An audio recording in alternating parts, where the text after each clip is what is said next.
पिछले वीडियो में हम भाई श्री हनुमान प्रसाद पोद्दार जी के भगवत कृपा के अनुभवों का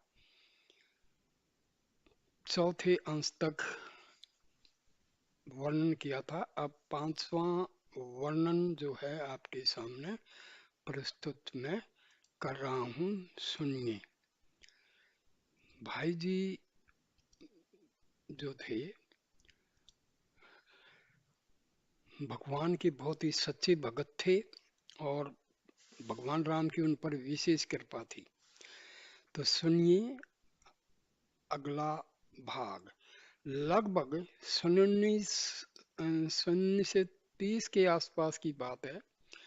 मालवीय जी के भतीजे श्री कृष्णकांत मालवीय नैनी जेल में थे। नैनी जेल से उनकी बदली बस्ती जेल में हुई। नैनी से बस्ती जाने का रास्ता गोरखपुर होकर ही है। उन्होंने तार दिया कि गोरखपुर स्टेशन पर 15 व्यक्तियों के लिए भोजन की व्यवस्था दीजिए। उस समय इलाहाबाद से आने वाली गाड़ी शाम को करीब 5 बजे गोरखपुर पहुंचती थी। तार गीता प्रेस में आया था। मैं उसमें गोरखनाथ के पास बगीचे में रहता था। उस समय न टेलीफोन था न मोटर थी। रिक्शे भी उस समय नहीं थे। इक्का भी जल्दी वहां मिलता नहीं था। वहां से स्टेशन करीब 3 मील होगा। प्रेस वाले ने भूल यह की कि भोजन का प्रबंध तो किया नहीं। एक साइकिल वाले के साथ तार मेरे पास भेज दिया। तार मेरे पास लगभग 4:45 बजे पहुंचा। अब उस समय न हमारे पास भोजन तैयार न कोई सवारी उपलब्ध। गाड़ी आने में करीब 15 मिनट बाकी थे। अब क्या करें? मन में कुछ चिंता हुई। प्रेस वालों पर भी मन में झंझलाहट हुई कि इंतजाम नहीं किया। तार खोलकर पढ़ ही लिया था, ऐसे ही यहाँ भेज दिया। हे भगवान, अब क्या करूं? इतने में ही बाबू बाल मुकुंद जी, जिनका वह मकान था, उनके यहाँ उस दिन प्रसाद था। उसी समय 2 इक्के आए और उसमें पूड़ी साग मिठाई फड़ादी सब चीजें थी। कोई 20-25 व्यक्तियों का सामान था। मेरे मन में आया कि यह तो भगवान ने ही भेजा है। उन्हीं इक्कों में वही सामान ज्यों का त्यों आदमी देकर स्टेशन भेज दिया। गाड़ी 15 मिनट देर से आई। वे लोग 16 व्यक्ति थे। सभी ने बड़े मजे से खाया और बड़ी प्रसन्नता प्रकट करके गए। अब सोचिए, 1 घंटे बाद सामान आता तो उनके काम नहीं आता, और 2 घंटे पहले भी आ गया होता तो घर वाले लोग खा लेते। भगवान के मंगल विधान से सब ठीक हो गया। अब छठा प्रसंग सुनिए प्रभु कृपा का। एक बार मैं दिल्ली में बीमार था। पहले श्री ज्वाला प्रसाद जी के पास था। फिर भाई रामकृष्ण डालमिया मुझे ले गए। बोले अब आप कुछ अच्छे हो गए, मेरे पास चलिए। मैं उनकी कोठी में ठहरा हुआ था। मैं नाम तो नहीं बताऊंगा। एक सज्जन मेरे पास वहां मिलने आए जो पहले बड़े अच्छे घराने के थे। उसमें उनकी आर्थिक स्थिति अच्छी नहीं थी, बहुत खराब थी। उन्होंने अपनी लड़की के जेवर कहीं बंधक रख दिए थे। उस लड़की को लेने ससुराल वाले आ गए थे। उनको जेवर बंधक से छुड़ाकर लड़की को देना था। रुपए उनके पास थे नहीं। वे आए थे रामकृष्ण के पास। रामकृष्ण के पास उस समय रुपए थे नहीं, या उसकी इच्छा नहीं थी। उन्हें कह दिया हम नहीं कर सकेंगे। मैं जिस कमरे में था वे आकर मेरे पास बैठ गई। उन्होंने अपनी सारी कथा मुझे सुनाई। मेरे पास कोई व्यवस्था नहीं, मैं उन्हें नहीं ही कहने वाला था। उनकी आंखों से आंसू बहने लगे। इतने में ही एक महिला ने मेरे कमरे में प्रवेश किया। वे अब मर गई हैं, इसलिए नाम बताने में आपत्ति नहीं। कलकत्ते में एक फर्म था, नौरंग राय नागरमल। नागरमल जी मेरे पिता मामा के लड़के थे। मेरे बड़े भाई लगते थे, तो वे मेरी भाभी थी। वे कलकत्ते से रतनगढ़ जा रही थी। सवेरे स्टेशन पर किसी ने उन्हें कहा कि भाई जी यही हैं, बीमार हैं। उसने सोचा चलो उनसे मिलावें। वह बेचारी ढूंढते ढूंढते रामकृष्ण के घर पहुंची। जब उन्होंने मेरे कमरे में प्रवेश किया तो सज्जन बैठे हुए थे। उन्होंने देखा कोई महिला आ रही हैं तो वे बाहर निकल गए। उन्होंने आंसू देख लिए, वह मेरे पास आकर बैठ गई। उन्होंने सबसे पहले मुझसे पूछा ये कौन है। मैंने उनका नाम बता दिया। बोली ये रो क्यों रहे थे। मैंने सारी बात बता दी। वह बोली कितने रुपए थे। मैंने जितने रुपए थे बता दिए। आप सुनकर आश्चर्य करेंगे, उन्होंने अपने पास से ठीक उतने ही नोट निकाले जितने की उनको आवश्यकता थी। वह बोली उनको दे दीजिए। मैंने कहा ये तुम क्यों देती हो। वह बोली जब मैं कलकत्ते से रवाना हुई थी तो मेरे पास पेटी में इतने ही रुपए इकट्ठे थे। मैंने सोचा कि किसी अच्छे काम में लगा देंगे। आपके सामने बात चली, ये अच्छा काम तो है ही, आप इन्हें अच्छा बताते ही हैं, इसमें लगा देना बड़ा अच्छा। अब मेरे मन में आया कि इनको किसने भेजा। ये तो मेरे पास अभी आए और इसकी तैयारी 2 दिन पहले से हुई। 2 दिन पहले से ठीक उतने ही रुपयों की व्यवस्था करके भेजने वाला कौन है। यदि वह 1 घंटा बाद आती तो इनसे बात चलती ही नहीं, अथवा पहले आकर चली जाती तो कोई बात ही नहीं थी। ठीक उसी समय आई और उनके आंसू देख लिए। ये भगवान का मंगलमय विधान है। हमें यह सोचना चाहिए कि भगवान का मंगल विधान है। प्रारब्ध के अनुसार जो अच्छा या बुरा फल होना है वह होगा ही। पाप करने से, चिंता करने से न वह बदलेगा न कोई लाभ होगा। भगवान नाम की कृपा अनुभूति। नाम से मुझे ऐसे अनुभव हुए हैं जिससे मैं कह सकता हूँ कि असंभव संभव हो गया। यह भगवान के नाम की महिमा है। छोटी सी चीज लगती है, यह महिमा भी पूरी महिमा नहीं। मैं अपने जीवन की कुछ एक घटना बताता हूँ। बम्बई की बात है। हमारा एक पार्टनरशिप फर्म था। एक बार एक सज्जन को कष्ट के समय मैंने अपने साझीदार को बिना पूछे रोकड़ से 10,000 रुपये दे दिए। वे रुपये उन्होंने कहीं से ला तो दिए, पर जहाँ से लाए उन पर कोई बड़ा आफत आ गई। वे सज्जन मेरे पास आकर बहुत रहे कि कैसे भी एक दो बार 2-3 महीने के लिए रुपए मिल जाएं तो बाद में वे रुपए कहीं से मंगवा देंगे। वे बहुत ऊंचे घराने के आदमी थे। देश के बहुत ऊंचे महान पूज्य नेता के घराने के व्यक्ति थे। मेरे मन में आए कि किसी तरह इनका काम निकाला जाए। अब मैं क्या करूं। मेरे पास तो बस भगवान का नाम था। उन दिनों में सकाम जप कभी कभी करता था, पर बहुत कम। यह बात सन 1924 के पहले की है। उसके बाद तो मैंने सकाम जप नहीं किया। उसके बाद के अनुभव तो मुझे नहीं बताने हैं। तो मैंने जब शुरू किया, वे बेचारे बड़े उदास थे। मैं उनके साथ अपनी गद्दी से नीचे उतरा। हम लोग साथ साथ उनके ऑफिस की तरफ जाने लगे।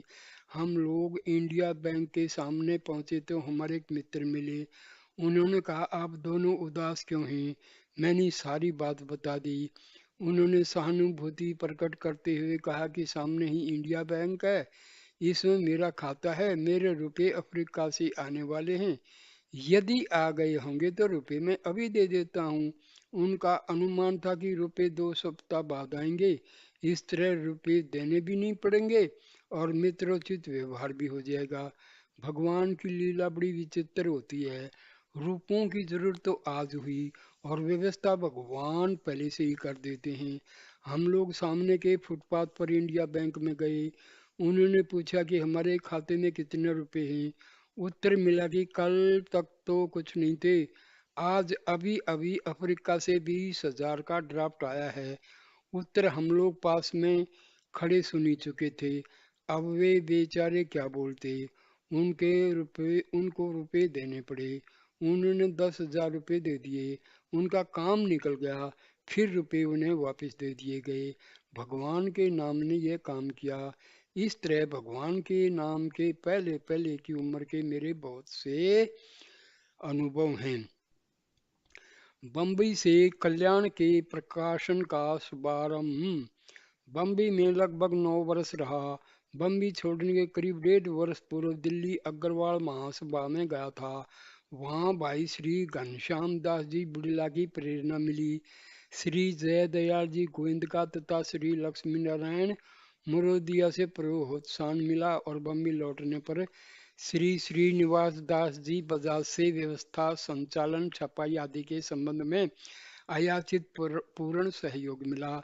इसी के फलस्वरूप बम्बई सत्संग भवन से सन 1926 4 अगस्त 1926 श्रावण कृष्ण 11 को कल्याण का प्रकाशन आरंभ हो गया। कल्याण के 13 महीने के अंक बम्बई से निकले। 13वां अंक यानी दूसरे वर्ष का पहला अंक श्री गंभीर चंद जी दुजारी की प्रेरणा से विशेषांक भगवन नामांकम निकला। भगवन नाम अंक निकला, जिसके प्रचार में श्री गंभीर चंद जी दुजारी तथा श्री रामकृष्ण जी मोहता से बड़ी सफल सहायता मिली। उसके बाद में बम्बई छोड़कर गोरखपुर चला गया और कल्याण भी गीता प्रेस गोरखपुर से प्रकाशित होने लगा। कल्याण के लिए गांधी जी का आशीर्वाद। कल्याण के लिए गांधी जी का आशीर्वाद प्राप्त करने में एवं सेठ जमना लाल जी बजाज दोनों गए थे। गांधी जी बड़े प्रसन्न हुए और बोले, कल्याण में 2 नियमों का पालन करना, बाहरी कोई विज्ञापन नहीं देना तथा पुस्तकों की समालोचना मत छापना। विज्ञापन ने छापने के संबंध में उन्होंने हेतु यह बताया कि तुम अपनी जान में पहले पहले यह देखकर विज्ञापन लोगे कि वह किसी ऐसी चीज का न हो जो भद्दी हो और जिसमें धोखा देकर ठगने की बात हो। पर जब तुम्हारे पास विज्ञापन आने लगेंगे और लोग उनके लिए अधिक पैसे देने लगेंगे, तब तुम्हारे विरोध करने पर भी साथ ही लोग कहेंगे, देखिए इतना पैसा आता है, क्यों न यह विज्ञापन स्वीकार कर लिया जाए। बस पैसे का प्रलोभन आया कि फिर जनता के लाभ हानि की बात एक और रह जाएगी। अतएव आरंभ से ही यह नियम बना लो कि बाहरी विज्ञापन स्वीकार करना ही नहीं है। समालोचना के संबंध में यह बात है कि जो लोग समालोचना के लिए अपनी पुस्तकें तुम्हारे पास भेजेंगे, उनमें से अधिकांश इसलिए भेजेंगे कि तुम्हारे पत्र में उनके ग्रंथ की प्रशंसा निकले। यथार्थ समालोचना कराने के लिए अपनी पुस्तक भेजने वाले बिरले ही होते हैं। ऐसी स्थिति में पुस्तक चाहे जैसी हो, या तो उनकी झूठी प्रशंसा करनी होगी या उन साहित्यकारों लेखकों से झगड़ा मोल लेना पड़ेगा। इसलिए समालोचना मत छापना।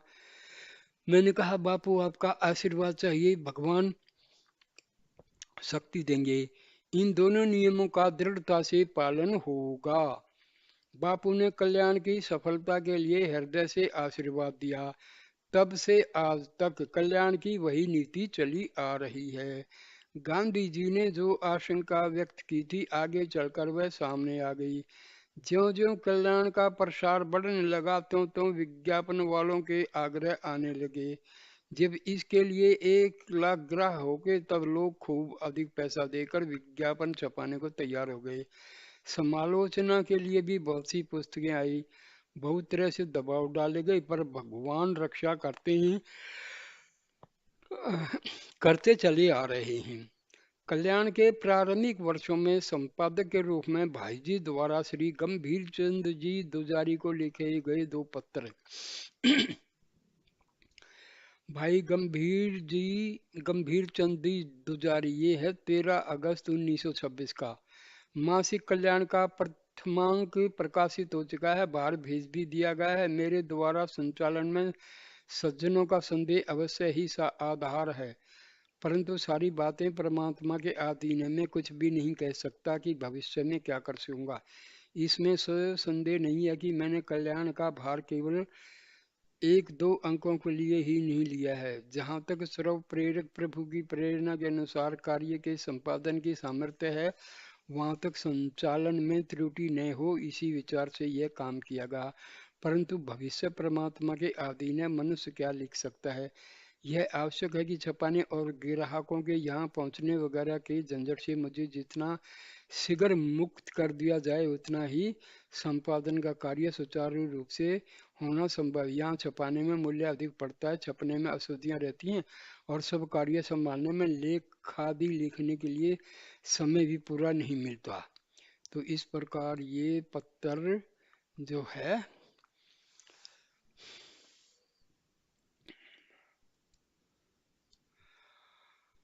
अब भाई जी के मन में कुछ विरक्तता सी आ गई थी और प्रपंच से उपरामता आ गई थी। मतलब दुनियादारी के झंझटों से वो थक चुके थे। तो उन्होंने बम्बई छोड़ने का निश्चय किया। बम्बई लगभग 9 वर्ष रहा। सन 1927 में मेरी इच्छा ऐसी हुई कि कारोबार छोड़ दूं, समाज छोड़ दूं, राजनीति छोड़ दूं और गंगा जी के तट पर कहीं एकांत में रहूं। मैंने पूज्य श्री सेठ जी को लिखा। इसके पहले कल्याण बम्बई से 1 साल से अधिक निकल चुका था। सेठ जी ने उत्तर दिया, कल्याण बंद नहीं करना है, तुम गोरखपुर जाओ। गोरखपुर में गीता प्रेस की स्थापना कुछ समय पूर्व हो चुकी थी। सेठ जी ने कहा कि 2-3 महीने गोरखपुर रह जाना, लादू राम जी को काम संभाल देना, फिर जहां तुम्हारी इच्छा हो चले जाना। गोरखपुर में आगमन। सन 1927 में व्यापार के सारे कामकाज से संबंध तोड़कर जब मैं बम्बई से चला तब यही निश्चय किया था कि एक बार गोरखपुर जाकर फिर सदा के लिए कहीं पवित्र गंगा तट पर निवास करके जीवन के शेष दिन केवल भजन में ही बिताना। साधारण खर्च की व्यवस्था भी भाई रामकृष्ण डालमिया के सहयोग से होगी थी, पर होता वही है जो भगवान के मंगल में विधान के अनुसार होना होता है। श्री सेठ जी ने यही कहा था कि कल्याण बंद नहीं करना है, तुम गोरखपुर जाओ। गोरखपुर में गीता प्रेस की स्थापना कुछ समय पूर्व हो चुकी थी। श्री सेठ जी ने कहा, गोरखपुर में तुम 2-3 महीने रहकर सारा काम श्री लादूराम जी को संभाल देना, फिर तुम चले जाना। पर होता वही है जो श्री भगवान के मंगल में विधान के अनुसार होना होता है। कल्याण को गीता प्रेस से प्रकाशित कराने की व्यवस्था हो जाए, इतने ही काम के लिए मैं गोरखपुर आया था। पर प्रेस तथा कल्याण का काम उत्तरोत्तर बढ़ता गया। आसक्ति या वासनावश इसी में मेरा मन अधिक से अधिक लगने लगा और मेरी एकांतवास की इच्छा धरी रह गई और मैं गोरखपुर का ही हो गया। करी गोपाल की सब हुए। भगवत दर्शन की उत्कंठा। गोरखपुर आने के बाद सारा कार्य सुचारू रूप से करते हुए पूजा भाई जी के हृदय में भगवत दर्शन की लालसा प्रतिपल तीव्र होती जा रही थी। अन्य कुछ भी उन्हें सुहाता नहीं था। तीव्र उत्कंठा से भरे हृदय के भाव एक पद के रूप में प्रकट हुए। वही मारवाड़ी बोली का पद नीचे उद्धृत किया जा रहा है। अब तो कुछ भी नहीं सुहावे, एक तू ही मन भावे है। तन्ने मिलने ने आज मेरी हिवड़ो उइलो जावे है। मतलब है, हे भगवान, तुम्हारे मिलने के लिए मेरा हृदय जो है बिल्कुल व्याकुल है और बिल्कुल जो है तीव्र, मतलब एक प्रकार से इच्छा है भगवान आपसे मिलने की। तड़प रहे जो मछली जन बिल, अब तू क्यों तरसावे है।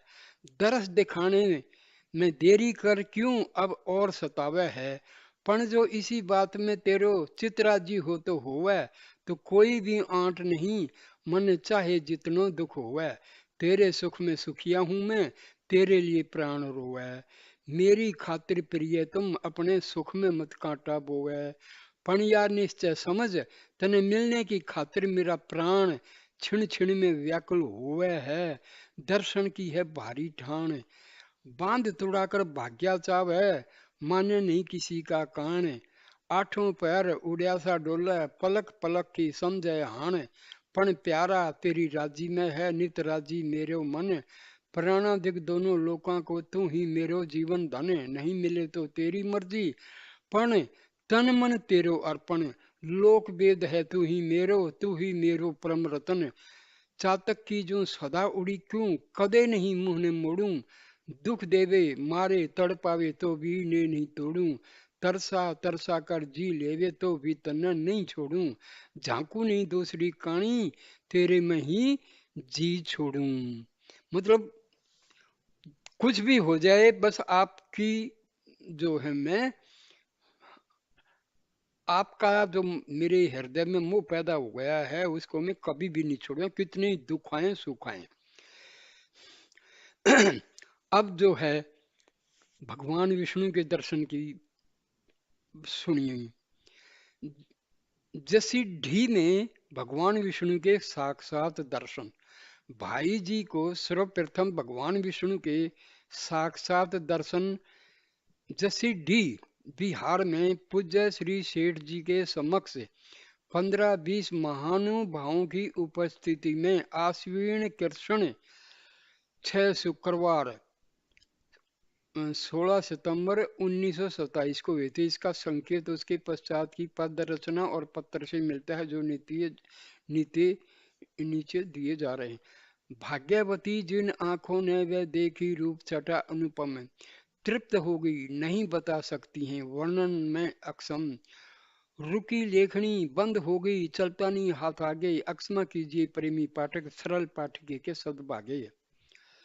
भगवत दर्शन के बाद की स्थिति, ये पत्र लिखा है 25 सितंबर 1927 को। भाई रामेश्वर, सप्रेम हरि समरण, तुम्हारे 2 कार्ड मिले। मैं जसीडीह से आज आया हूँ। 3-4 दिन बाद शहर से बाहर बगीचे में जाने का विचार है।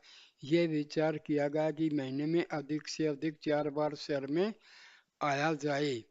बाकी सब समय में वही एकांत में भजन और लेखन वगैरह का काम हो। इस समय कहीं भी जाने का विचार नहीं। पूज्य माता जी की इच्छा देश में रहने की हो तो मुझे कोई आपत्ति नहीं है।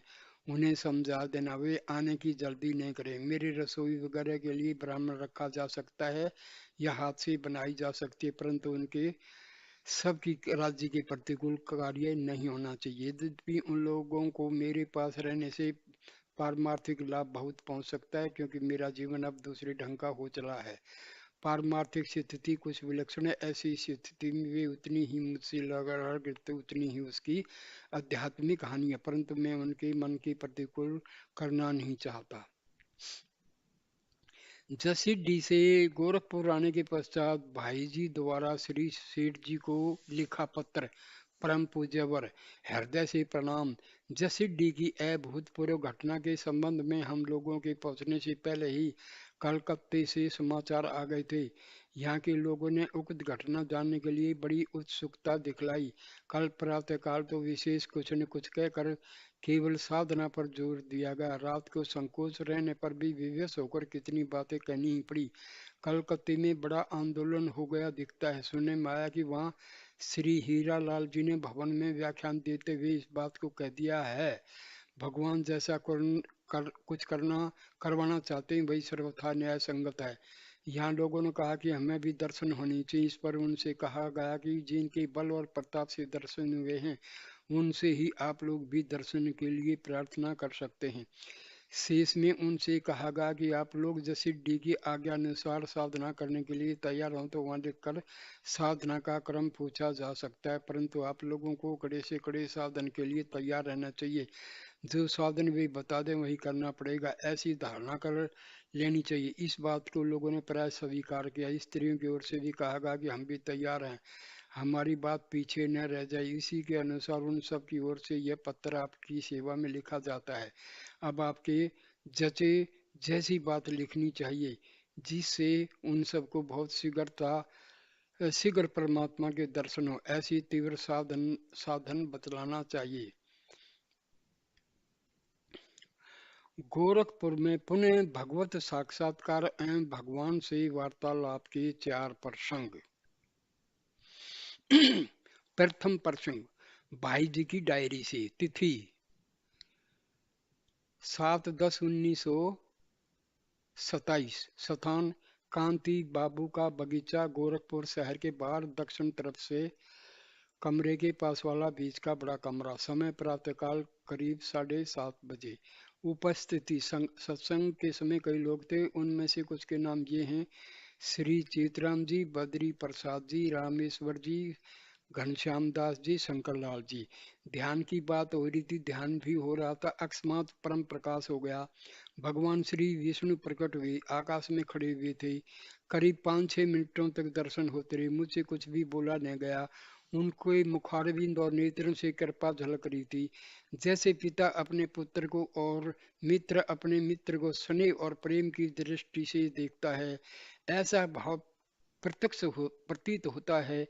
यह भी अनुभव हो रहा था कि भगवान कुछ कहना चाहते हैं और फिर उनकी यह मेरी जब कभी इच्छा हो तो पधार कर दर्शन देने के लिए प्रस्तुत हैं।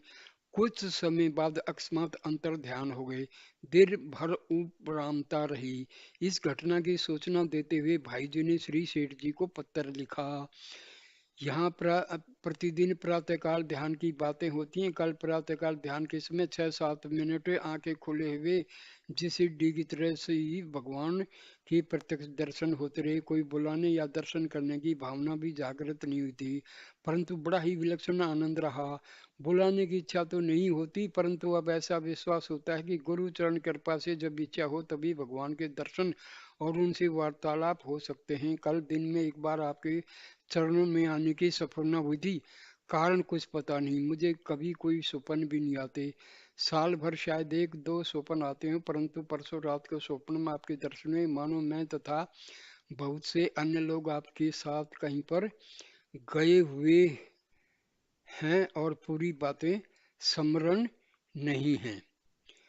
द्वितीय प्रसंग तिथि 8-10-1927 ईस्वी। स्थान कांति बाबू का बगीचा, दरवाजे के सामने वाली दक्षिणाभिमुखी कोठरी जिसमें ऑफिस था। दिन के करीब 12 बजे उपरामता ने जोर पकड़ा। मैं बाहर बैठा हुआ था, घर में चूना पोतने वाले मजदूरों का काम देखने की चेष्टा कर रहा था कि अचानक किसी के द्वारा खींचा सा जाकर कोठरी के अंदर चला गया और अंदर से किवाड़ बंद कर लिया। उत्तर की खिड़की के पास कुर्सी पर बैठ गया और मन की भावना के अनुसार किसी के बैठने के लिए सामने एक कुर्सी और रख ली। अकस्मात प्रकाश हो गया, महान शांति सी प्रतीत होने लगी। मेरी उस समय की अवस्था में वर्णन नहीं कर सकता हूँ। तत्काल ही भगवान का आविर्भाव हो गया। मेरे सामने की कुर्सी पर एक बार उनका चरण स्पर्श हुआ, फिर आकाश में ही उनकी स्थिति रही। मैं मंत्रमुग्ध सा हो रहा था, मेरे आनंद का पार नहीं था।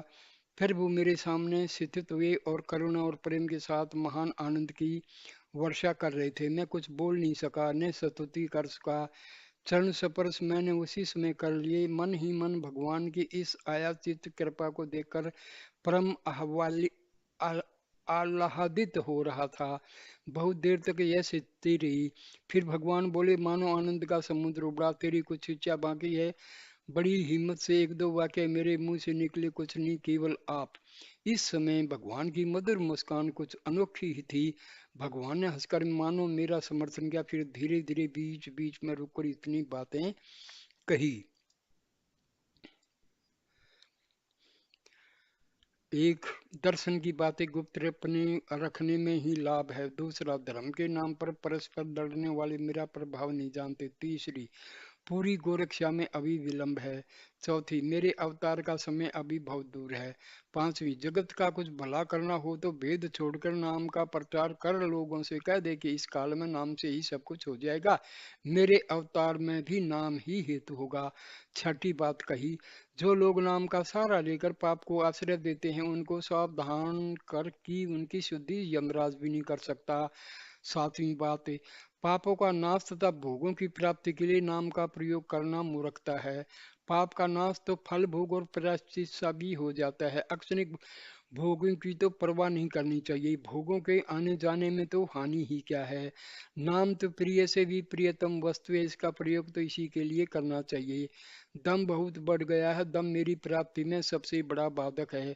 दम्यों से दम्भियों से सावधान रहे और उनको भी सावधान कर दे कि उनकी बुरी गति होगी। काम क्रोध भी दम बुरा है। किस 10वीं बात, किसी को भी मेरे दर्शन का पक्का आश्वासन मत दे। ये भगवान कह रहे हैं।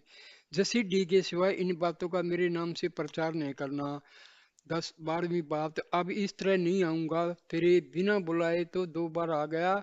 मुझे ये बातें कहनी थी, इसलिए जब चाहे स्मरण कर बुला सकता है, परंतु भूल मत करना। इसके बाद भगवान चुप हो गए। मैं बड़े हर्ष के साथ उनकी ओर ताकता रहा। उस समय जगत में उनके सिवा मानो मुझे और कुछ नहीं भासता था। किसी की स्फुरना तक भी नहीं थी। अकस्मात श्री भगवान अंतर ध्यान हो गए। मेरी चित्र दृष्टि विचलित हो गई। मैं देखता हूँ कि पूर्व ओर की खिड़की से श्री रामेश्वर ताक के देख रहे हैं। मैंने सामने की कुर्सी लगभग हटाकर किवाड़ खोल दिए।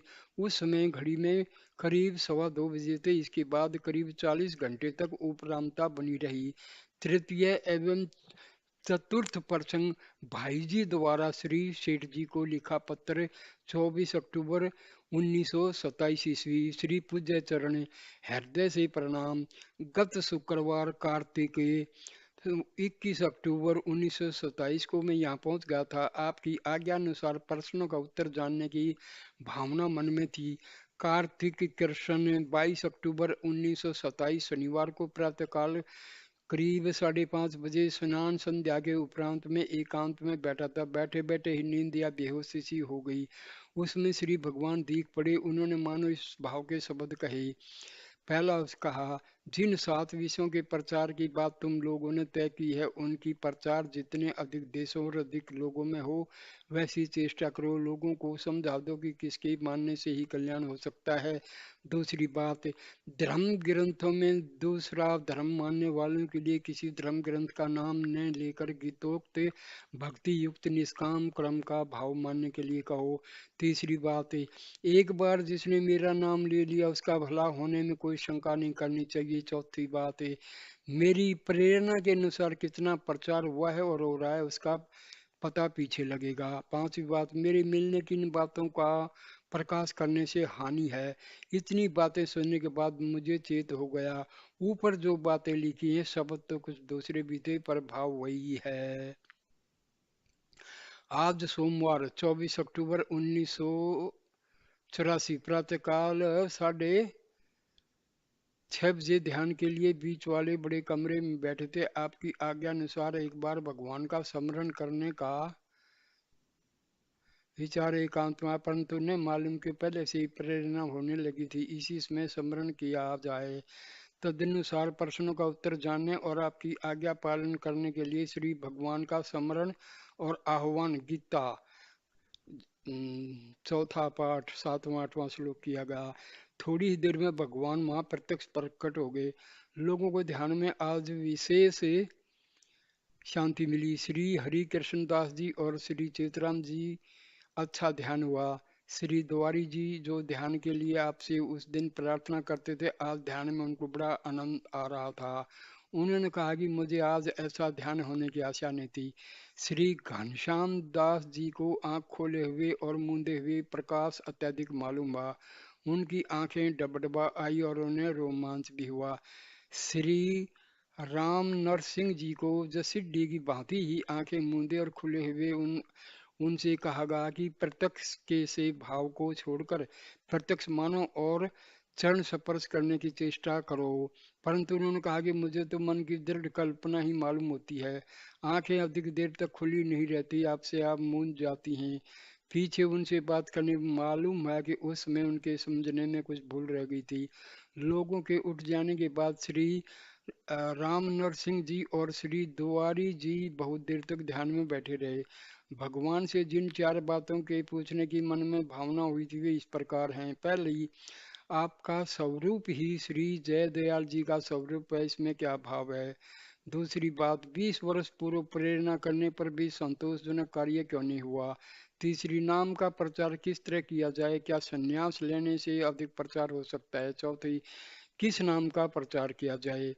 इन प्रश्नों का उत्तर निम्नलिखित मिला। पहला, इस संबंध में जया दयाल से ही पूछो, वही बता सकता है। दूसरा, कल कहा ही था कार्य का पता पीछे लगेगा, डाले हुए बीजों का विस्तार फल लगने पर मालूम होगा।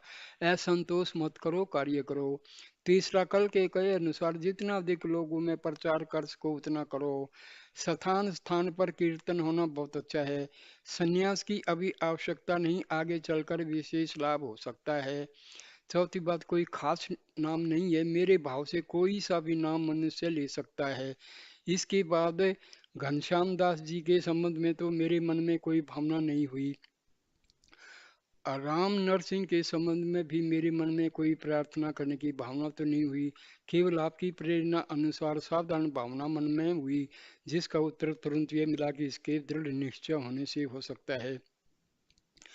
इसके बाद इतना और कहा कि कल के संकेत से प्रश्न का उत्तर दे दिया गया था। आज फिर स्मरण किया गया, इसलिए आना हुआ। परंतु मुझे बुलाने के भाव से ऐसे स्मरण नहीं करना चाहिए, यह नीचा भाव है। उस दिन का संकेत तुम समझा नहीं, उचित समझने पर हम स्वयं आ सकते हैं। इन सब बातों का प्रकाश करने में हानि है। इतना कहते ही भगवान अंतर ध्यान हो गए। कोई आध घंटे तक दर्शन होते रहे। यही आज की घटना है। पहले प्रश्न की प्रेरणा और इसका उत्तर दोनों ही अद्भुत हैं। इस संबंध में मेरे विश्वास के अनुसार जो बात मेरी समझ में आई, उसका खुलासा कभी रूबरू मिलने पर हो सकता है। इस समय आपसे कुछ पूछने का मेरा आग्रह नहीं है। एक बार तो इस घटना को लेकर स्वयं आपकी सेवा में उपस्थित होने का विचार हुआ था, परंतु पीछे से यही बात ठीक समझा कि रजिस्ट्री चिट्ठी के द्वारा ही ये विषय लिखकर भेज दिया जाए।